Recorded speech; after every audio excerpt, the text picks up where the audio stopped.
যদি তাদের এত সাহস থাকে তো দেশে এসে তো দিত। যারা পালাই আছে অন্য জায়গায়, ওখান থেকে তো পালাই আছে, চোর তো অনেক কিছু বলতে পারে, তারা পালাই আছে, পালাই ওখান থেকে বলতেছে, তাদেরটা কেউ শঙ্কিত হবে নাকি? মূল উদ্দেশ্য ছিল নির্বাচনটা যেন শান্তিপূর্ণভাবে, সুষ্ঠুভাবে এবং নিরপেক্ষভাবে এবং উৎসবমুখর হতে পারে। এই জন্য তাদের এই প্রশিক্ষণ তাড়াতাড়ি কমপ্লিট করে তাদের বিভিন্ন ইউনিটে পাঠাতে দেওয়া হচ্ছে। তারা এই আগামী 12ই ফেব্রুয়ারি যে আমাদের জাতীয় নির্বাচন, এই নির্বাচনে তারা অংশগ্রহণ করবে। এই যে নির্বাচনে যারা বিশৃঙ্খলা সৃষ্টি করবে তাদের জন্য যে ফোর্সের সংখ্যা বাড়ানো হচ্ছে। ভবিষ্যৎ হোক নিরাপদ, বিনিয়োগ হোক বিশ্বস্ত, আর আমার পছন্দ সল্ট বে। ওয়েলকাম টু সল্ট বে। এবং কেউ বিশৃঙ্খলা সৃষ্টি করতে পারবে না। আপনারা যদি সবাই সহযোগিতা করেন, নির্বাচন খুব শান্তিপূর্ণভাবে হয়ে যাবে।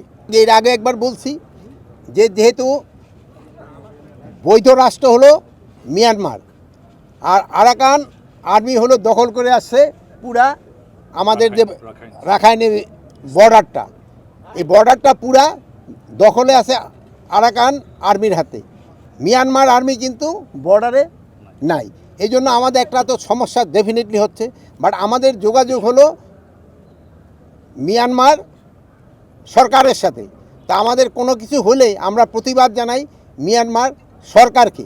বাট আরাকান আর্মি যারা এখনও বর্ডার আছে তাদের তো আমরা এখনও বৈধতা দেই নেই। এবং তারা যে বিভিন্নভাবে বর্ডারে যে আমাদের কিছু কিছু সমস্যার সৃষ্টি করতেছে তা আপনারা জানেন। কিছুদিন আগে আমাদের একটা ছোটো বাচ্চা মর্টারে আঘাতে আহত হয়েছে, তাকে আমরা অলরেডি ঢাকা নিয়ে আসা হয়েছে। এবং মাঝে মাঝে তারা দেশ মিয়ানমার সেনাবাহিনী এবং আরাকান আর্মির নিজেদের ভিতরে যে সময় গণ্ডগোল লেগে যায়, সেই সময় অনেক সময় দুই একটা গোলা আমাদের সাইডে এসে পড়ে। এই জন্য আমরা প্রতিবাদ করছি এবং এটা যেন ভবিষ্যতে না আসে, এই জন্য আমরা সব ধরনের প্রস্তুতি নিচ্ছি। আপনি তো নিজে শঙ্কিত না, আর ওই দূরে থেকে যদি তারা ওই বিভিন্ন ধরনের কি বলে বক্তব্য দিচ্ছে, যদি তাদের এত সাহস থাকে তো দেশে এসে তো দিত। যারা পালাই আছে অন্য জায়গায়, ওখান থেকে তো পালাই আছে, চোর তো অনেক কিছু বলতে পারে, তারা পালাই আছে, পালাই ওখান থেকে বলতেছে, তাদেরটা কেউ শঙ্কিত হবে নাকি? যদি ওনাদের সাহস থাকে দেশের ভিতরে আসুক, আইসা আইনের আওতায় আইনের আশ্রয় নিক এবং তারা তাদের কথা বলুক। অন্য দেশে পালায় কথা বললে তো ওইটার কোনো ভ্যালু নেই। ভোটের দায়িত্ব পালনের ক্ষেত্রে কোনো ধরনের কোনো অসুবিধা হবে না। সীমান্ত সিল মানে কি? সীমান্তে তো সবসময় এই বাহিনী অলরেডি মোতায়েন আছে। সীমান্ত দিয়া যদি কেউ কোনো রকমের কোনো কিছু সৃষ্টি করতে চায়, কাউকেই ছাড় দেওয়া হবে না, কাউকে ছাড় দিতে হবে না।